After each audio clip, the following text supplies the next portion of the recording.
Right now, the day's biggest news stories from a Vegas perspective. This is the Vegas Take with Sharp and Shapiro.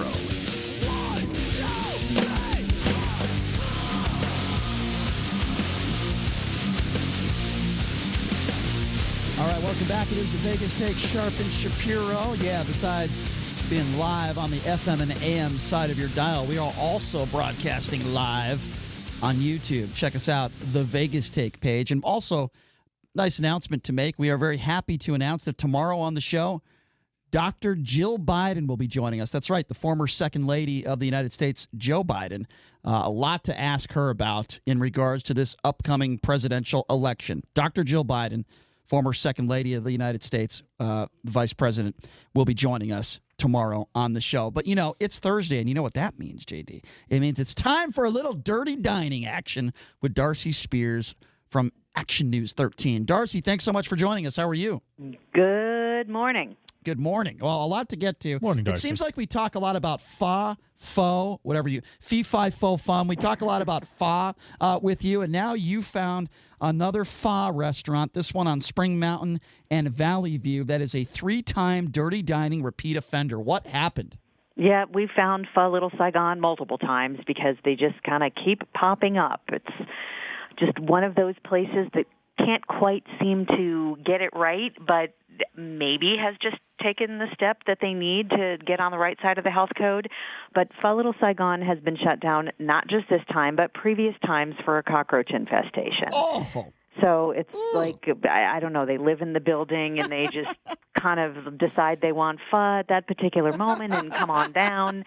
But it's definitely been a repeat problem. Not the first time, as I said, they've been shut down for a cockroach infestation. And of course, you know, cockroaches don't come unless the kitchen isn't clean, because it's not like, you know, even though they did find a roach at the bottom of a container of cooking oil, so it had gotten in there somehow. Oh, my God. You know, they kind of munch on the old food and grease that's caked on and around the equipment, et cetera.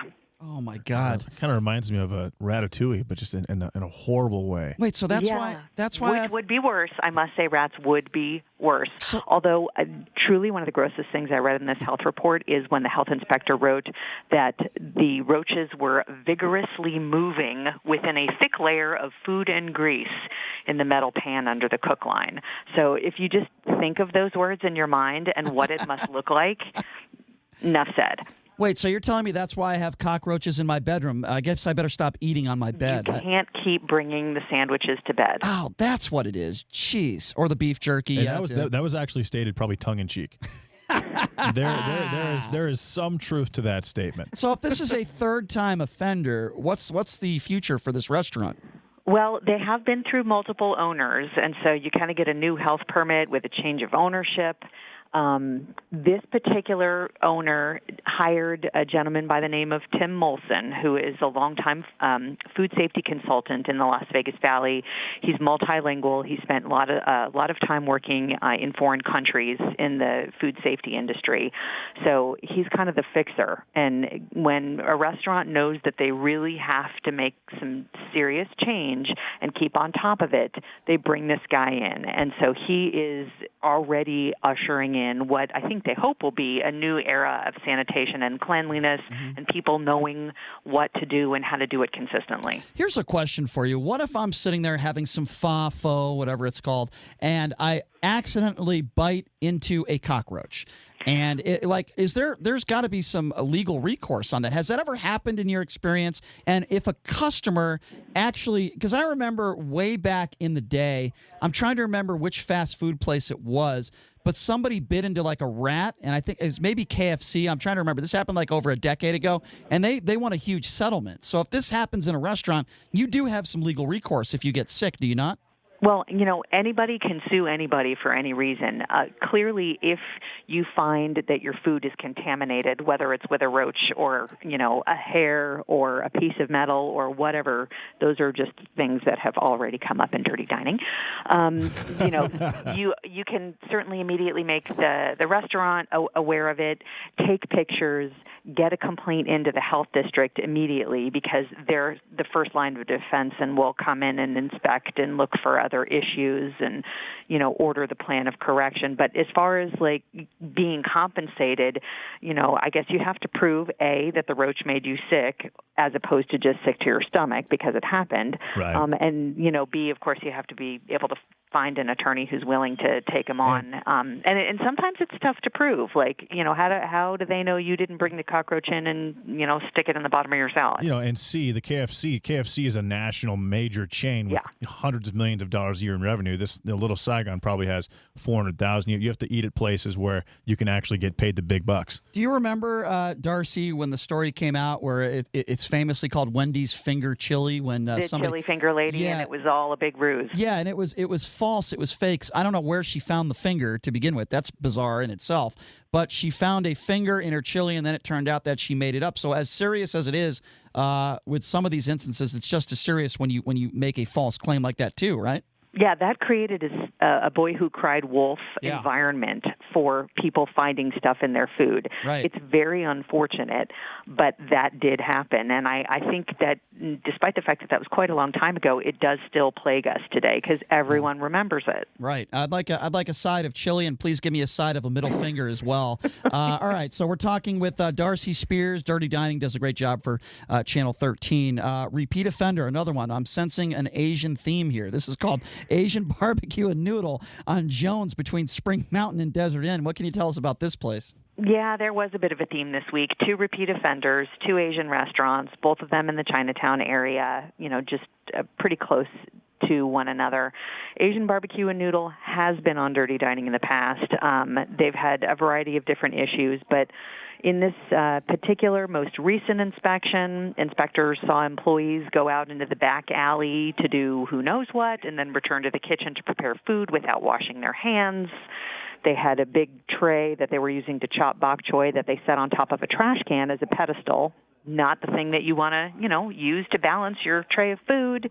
And lots of grease, lots of food debris, bone marrow thawed in standing water in the mop sink. And then the thing that kind of stood out to me as weirdly humorous from this inspection was that there was a bone saw hanging in the kitchen, and inspectors told them that's not to be used for contact with food. And then the employees said it wasn't being used for contact with food. So what bones were they sawing with the bone? Why was it there? Oh, God, that is disgusting. So what's the end result now with this place? Well, they, because of consecutive C downgrades, were placed in the health district's administrative process, which means stepped-up scrutiny, intervention training. So they're going to have to go through that, and the health district is going to take a more strong oversight role to bring them into compliance consistently. Gosh. Oh, my goodness. Like I said, I'm sensing a little bit of a Spring Mountain Asian theme this week. Would you agree? That does happen. And one of the things that the food safety consultant, Mr. Molson, was able to, shed a little bit of light on is that so much of this does boil down to cultural sanitation standards and what a lot of Asian restaurant owners and employees are used to from the countries where they grew up in their culinary roles, and they kind of bring those standards here, and it takes a long time to break those habits and help them understand, despite the fact that they do have to go through food, safety training, et cetera, to get their card.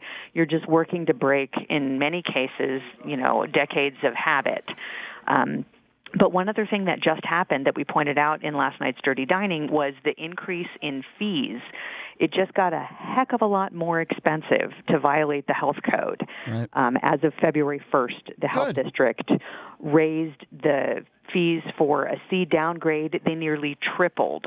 So what was $477 is now $1,200. Wow. And then the closure fee doubled from $716 to now $1,400. Wow. So sometimes hitting people in the wallet might be what it takes to get them to come into compliance, but there's definitely a huge hike in those fees that just went into effect on the beginning of this month. I'm going to tell you something. Anything to end this sort of thing and let these managers take it more seriously. Listen, there's a lot of local restaurants out there. You hit them in the pocketbook, $1,200, $1,400. They're not going to like it. That adds up. And so I'm glad they're doing that. Darcy, always great work. Before we let you go, can you give out that information? When can we catch your Dirty Dining segments on Action News 13? every Wednesday night at 11 p.m. on our Nightside show. I'm there. If you're sleeping, shame on you. But if you missed it, we re-air it at 6:30 p.m. every Thursday. And then, of course, we're always available at your convenience online at ktnv.com, on the station's Facebook page, on Darcy Spears' my Facebook page. I always tweet out the links at DSPINV13. And then, of course, YouTube and Roku and our OTT. Sure. I mean, I'm just everywhere you want me to be. Also, shame on anyone out there if your family's in town and you recommend going to Pho Little Saigon or Asian barbecue and noodle. Shame on you as well, Darcy.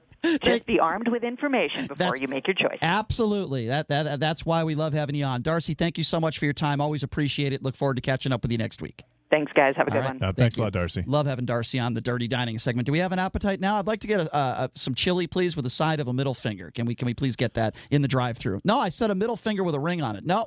I want some honey mustard with that finger. I'd like some toast covered in grease with a little bit of cockroach. How about a little bit of rat feces? What about that? Okay, I went over the line. I pulled a Rush Limbaugh. I went over the line. Please, Donald Trump, if you're listening right now, please give me the Medal of Freedom Award. I deserve it. All right, we're going to take a quick break. When we come back, UNLV, UNR in action last night. Steve Alford was in town. We'll explain to you what happened at the Thomas & Mack Center. Take a quick break. Be back right after this. You're listening to The Vegas Take right here on the all-new 101.5 FM, 720 AM, KDOW.